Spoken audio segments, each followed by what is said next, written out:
Hello everyone, welcome to the supreme competitive परीक्षा। मेरा नाम है हरीश और मैं आप सभी का इस वीडियो सेशन में बहुत बहुत स्वागत करता हूं। तो कैसे हो आप सब लोग? इस वीडियो सेशन में हम लोग देखने वाले हैं current affairs multiple choice questions 8 जुलाई 2020 के उनके एक्सप्लेनेशन के साथ। तो मैं आपसे सभी से एक रिक्वेस्ट करना चाहूंगा कि इस वीडियो को आप अंत तक देखते रहिए। बहुत सारी इन्फॉर्मेशन जो है आपको इस करंट अफेयर से मिलने वाली है। वीडियो को बीच में से स्किप मत कीजिएगा, बिकॉज अगर आप स्किप वगैरह करते तो बहुत सारी इंपॉर्टेंट इंफॉर्मेशन आप यहाँ पे मिस कर सकते हो। तो आपको एक बात बता दूं कि हमारा एक टेलीग्राम चैनल है जिसका नाम है सुप्रीम सीपी। यहाँ पे आप जुड़ सकते हो।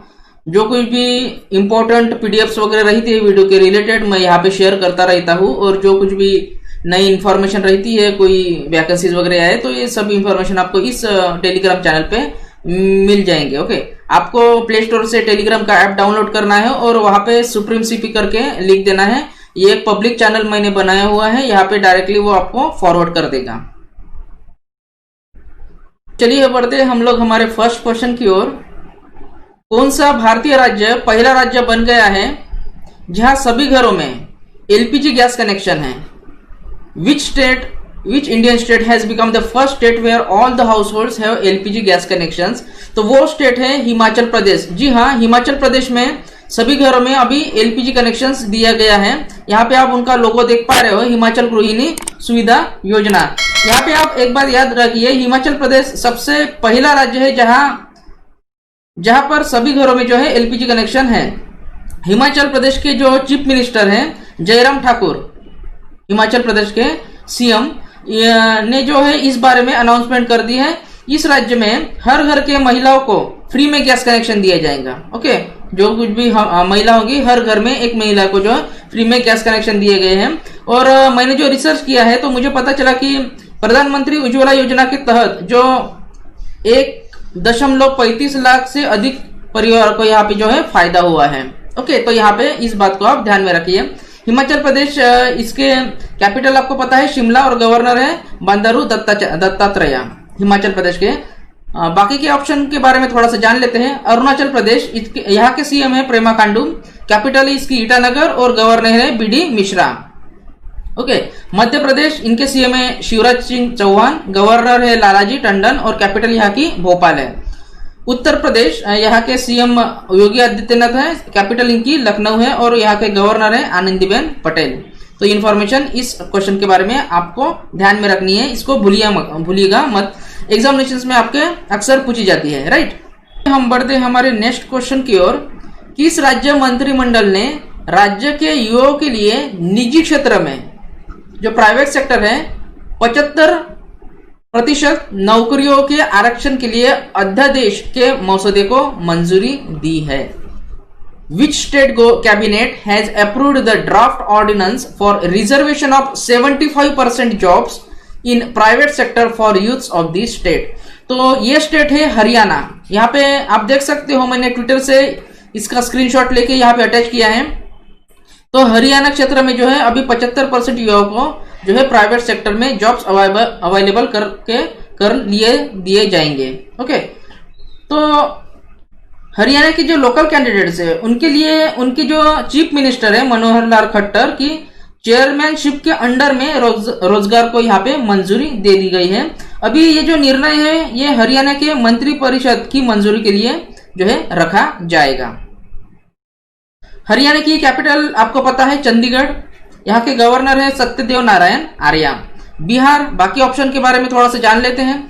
बिहार, यहाँ की कैपिटल है पटना, इनके सीएम है नीतीश कुमार बिहार के और इनके गवर्नर है Phagu Chauhan. Regional rural bank की जो एग्जामिनेशन है वहां पे जो है ये चीजें आपको पूछी जा सकती है, राइट। रीजनल रूरल बैंक यानी क्षेत्रीय ग्रामीण बैंक के एग्जामिनेशंस में जो होंगी आपकी सितंबर अक्टूबर में इस साल 2020 में। बिहार का बता दिया मैंने। तो पंजाब का देख लेते हैं। झारखंड के कैपिटल जो है वो है रांची, इनके चीफ मिनिस्टर है हेमंत सोरेन और गवर्नर है द्रौपदी मुर्मू। ये पंजाब, यहाँ की कैपिटल है चंडीगढ़, इनके सीएम है अमरिंदर सिंह और इनके गवर्नर है वीपी सिंह बंदोरे। ठीक है, तो हम बढ़ते हमारे नेक्स्ट क्वेश्चन की ओर। किसने overdraft saving the Indian saver नामक पुस्तक लिखी है, जो गैर निष्पादित अस्थियों के मदद पर केंद्रित है, जिसने हाल के वर्षों में ही भारतीय बैंकिंग को प्रभावित किया है और इसके कारण भी है। Has authored a book titled Overdraft Saving the Indian Saver, which focuses on the issue of non-performing assets that has affected Indian banking in recent years and also its causes। तो कौन है जिसने ये जो है बुक लिखी है? तो यहाँ पे आप पिक में देख पा रहे हो, इनका नाम आपको बताना है। इनका नाम क्या है? इनका नाम है उर्जित पटेल। फाइन, इन्होंने जो है ये किताब लिखी है, overdraft saving the Indian saver. Fine, Urjit Patel आपको पता है 24th आरबीआई के गवर्नर ये रह चुके हैं। 4 सितंबर 2016 से लेके जो है 10 दिसंबर 2018 तक ये अपने रिजर्व बैंक ऑफ इंडिया की जो है गवर्नर रह चुके हैं उर्जित पटेल। आरबीआई के गवर्नर के पद से इन्होंने कुछ पर्सनल रीजन के कारण जो है रिजाइन अपना दे दिया था, और उन्होंने कहा कि यह बुक जुलाई एंड तक ये जो है रिलीज हो जाएंगी, ये overdraft saving the Indian saver. बाकी के ऑप्शन के बारे में थोड़ा सा हम लोग जान लेते हैं। क्या ये जो है डेप्यूटी गवर्नर रह चुके थे आरबीआई के, ओके, 2017 से लेके 2019 तक इनका जो है पीरियड था, ओके, कार्यकाल था इनका। उर्जित पटेल जी के बारे में तो मैंने आपको बता दिया है। रघुराम राजन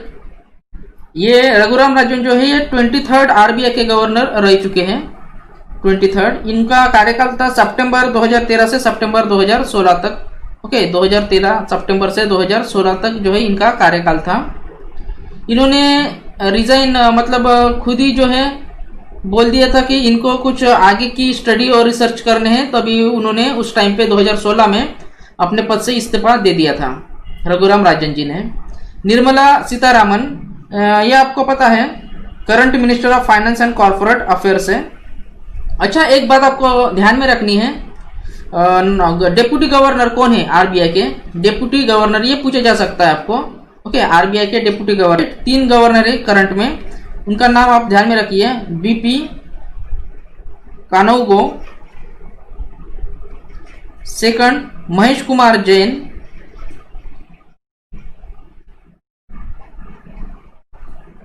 और थर्ड है माइकल पात्रा।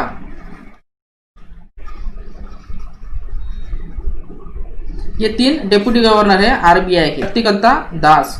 शक्तिकांता दास आरबीआई के करंट गवर्नर है, शक्तिकांता दास, ओके।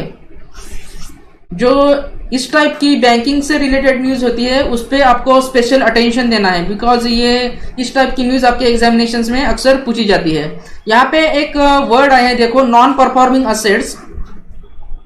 इसके बारे में कुछ स्टूडेंट्स को पता होगा और कुछ स्टूडेंट्स को नहीं पता होगा, तो थोड़ा इसके बारे में भी मैं आपको बता देता हूं। नॉन परफॉर्मिंग असेट्स एक्चुअली होता क्या है, देखिए, ये थोड़ा सा मैं यहां से रब कर देता हूं। नॉन परफॉर्मिंग असेट्स, देखो, नॉन परफॉर्मिंग मतलब नाम में इसके है जिसका परफॉर्मेंस अभी बंद हो चुका है, ऐसे असेट्स मतलब होते हैं जमा पूंजी। देखिए, अगर कोई बैंक है यहाँ पे, राइट, ये मान लीजिए बैंक है, वहां पे जो है एक कस्टमर आया लोन लेने के लिए, राइट, लोन लेने के लिए ये कस्टमर बैंक में आ जाता है। तो बैंक सपोज इसको चाहिए 50,000 का लोन, तो उन्होंने दे दिया 50,000 का लोन, राइट। अभी ये 50,000 का लोन उन्होंने दे दिया इस कस्टमर को, तो वो बैंक के लिए क्या बन गया, वो असेट बन गया बैंक के लिए, बिकॉज ये जो लोन है उनके लिए जो है इनकम जनरेट करके देखा, यानी कि जो इंटरेस्ट वगैरह वो कस्टमर से लेंगे, ओके, वापसी में इंटरेस्ट जो लेंगे, तो ये जो है उनके लिए इनकम जनरेट करके देने वाला है, ये जो उन्होंने लोन दिया है इस कस्टमर को।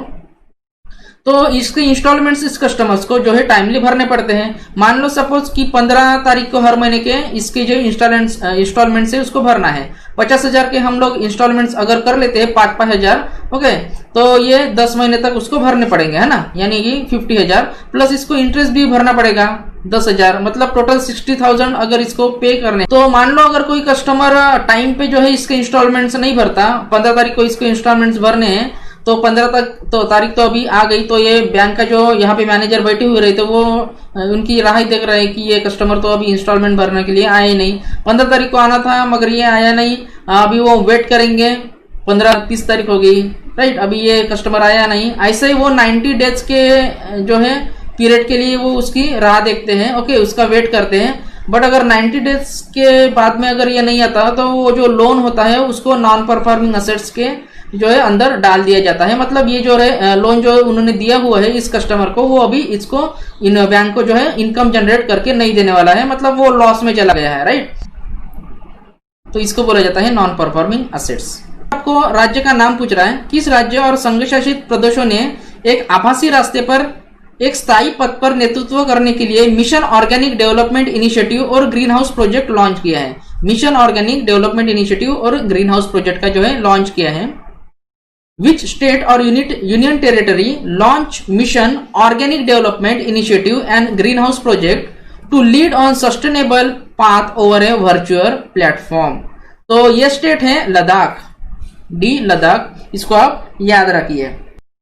ये जो प्रोजेक्ट है वो लद्दाख के लेफ्टिनेंट गवर्नर श्री आर के माथुर जी, यहाँ पे आप पिक में आप देख पा रहे हो, इन्होंने जो है लॉन्च किया है। लद्दाख का एक वर्चुअल मंच भी है जिसका नाम है राजनिवास, ये ध्यान में रखो, राजनिवास पर केंद्र शासित प्रदेश का नेतृत्व करने के लिए जो है इसको लॉन्च किया गया, राजनिवास पर। लद्दाख पर इन दिनों आपको पता है भारत और चीनी सैनिकों के बीच जो अनबन चल रही है, राइट। हमारे भारत के जवानों ने जो है उन्होंने जो है मार गिराया था और भारत ने टिकटॉक जैसे 59 चाइनीज ऐप वगैरह यहाँ पे बंद कर दिए थे इंडिया में। और अभी जो है ब्रेकिंग न्यूज आई है, मैंने थोड़ा सा रिसर्च किया है कि अभी ब्रेकिंग न्यूज इस टाइप से है कि जो गलवान घाटी है, राइट, से इससे यहाँ से जो है चीनी सैनिक अब पीछे हट गए हैं, मतलब इंडियन सोल्जर्स ने उनको अपना अभी दिखा दिया है असली रंग। और मोदी जी ने भी कुछ दिन पहले यहाँ पे जो है जोरदार भाषण किया था, आपको सभी को पता होगा, चीन के खिलाफ। और ये जो लद्दाख है ये इंडिया, पाकिस्तान और चाइना के जो बीच के अनबन है, राइट, जो डिस्प्यूट्स वगैरह होते हैं उसके वहां से जो है 1947 पे यहाँ पे वो लद्दाख में वो डिस्प्यूट्स चल रहे हैं, राइट, 3 कंट्रीज के बीच में के, जो मैंने अभी आपको बताया है। आपको वो बैंक का नाम पूछ रहा है, किस बैंक ने मास्टर कार्ड के साथ भागीदारी की है ताकि अपने ग्राहकों को मास्टर कार्ड सेंड के माध्यम से वास्तविक घरेलू और सीमा पार से भुगतान प्रेषण जल्दी और कुशलता से करने में सक्षम बनाया जा सके? Which bank has partnered with MasterCard to enable its customers to make real-time domestic cross-border payments and remittances quickly and efficiently through MasterCard Send? Right? तो ये जो बैंक है वो है SBM bank India, SBM bank India. ये जो bank है वो स्टेट बैंक ऑफ मॉरिशियस है, SBM state bank of Mauritius. ये मॉरिशियस कंट्री का जो है बैंक है।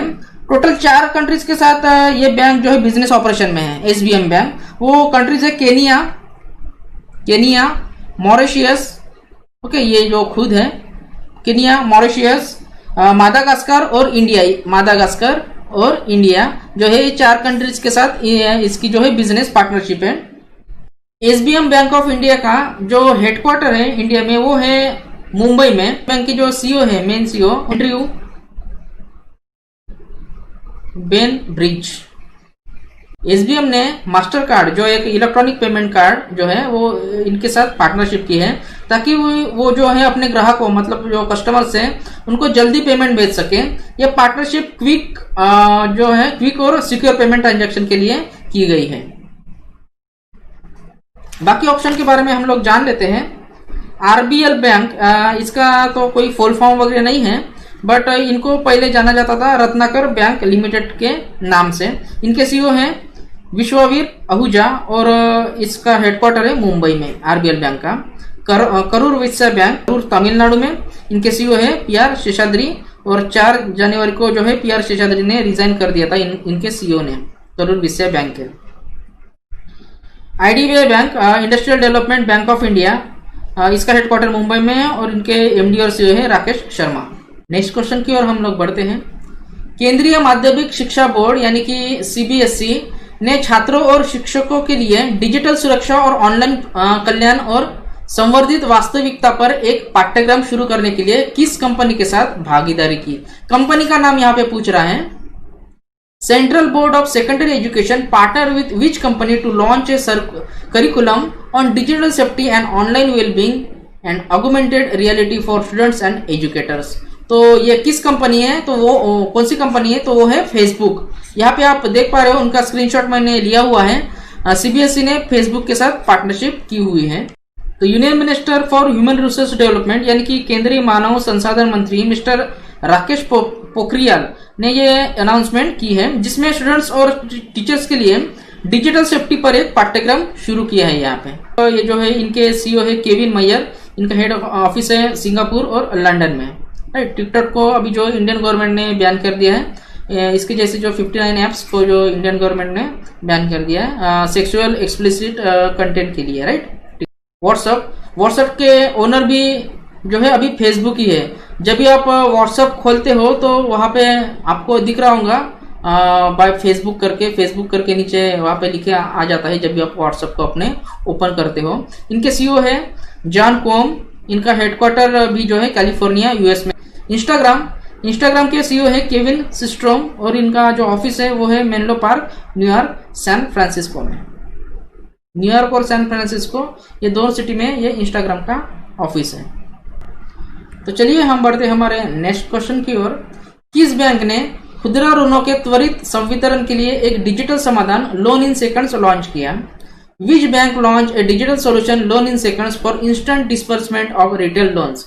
तो ये बैंक है लोन इन सेकंड्स को स्टार्ट करने वाली यस बैंक। यहाँ पे आप देख पा रहे हो बिना बैंक गए लोन मिलेगा, राइट। मतलब विदाउट एप्लीकेशन और विदाउट कोई जो है बैंक जाने के बिना जो है यहाँ पे अभी कस्टमर्स को लोन मिल सकता है। ओके, वो इंस्टेंट लोन अप्रूवल होगा विदाउट डॉक्यूमेंटेशन, राइट। इस बैंक का हेडक्वार्टर है वो है मुंबई में। इनके सीईओ है राणा कपूर।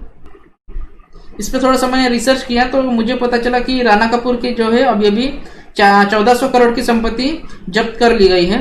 सीबीआई इसकी जांच अभी जो है कर रही है। इंडस आईएनबी बैंक, इनके सीईओ है सुमंत काकपालिया, इनका हेडक्वार्टर है पुणे महाराष्ट्र में। फेडरल बैंक, इनका हेडक्वार्टर है अलुवा, कोची केरला में। इनके सीईओ है श्याम श्रीनिवासन। धनलक्ष्मी बैंक, इनकी जो सीईओ है वो है सुनील गुरबक्सानी और इनका हेडक्वार्टर थ्रिसूर केरला में है, धनलक्ष्मी बैंक। चलिए हम बढ़ते हमारे नेक्स्ट क्वेश्चन की ओर।